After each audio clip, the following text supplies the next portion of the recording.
Special counsel Jack Smith asked the Supreme Court on Wednesday to reject an emergency application filed by Donald Trump that sought to further delay the former president's criminal trial arising from efforts to overturn the 2020 election. Smith filed his response to Trump's request 6 days ahead of the deadline imposed by the court. The former president wants more time to litigate his claim that the federal indictment should be dismissed on the grounds of presidential immunity. Trump's bid to put on hold an appeals court ruling that rejected his immunity claim fails to meet the necessary requirements for the Supreme Court to intervene, Smith said in his filing.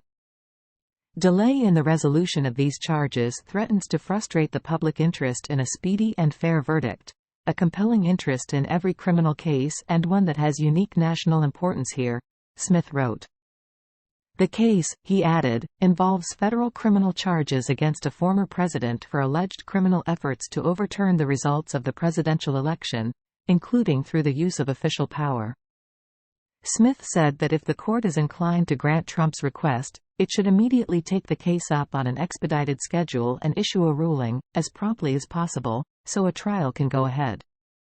He suggested the court could hear oral arguments as soon as next month, giving time for a ruling before the end of June, when the court's term typically concludes. The U.S. Court of Appeals for the District of Columbia Circuit issued a ruling against Trump on the immunity issue on Feb. 6. The three-judge panel gave Trump time to file an emergency request at the Supreme Court that would prevent the decision from going into effect. Washington-based U.S. District Judge Tanya Chutkan had originally scheduled the trial for March 4. It is one of 4 criminal cases that Trump is fighting.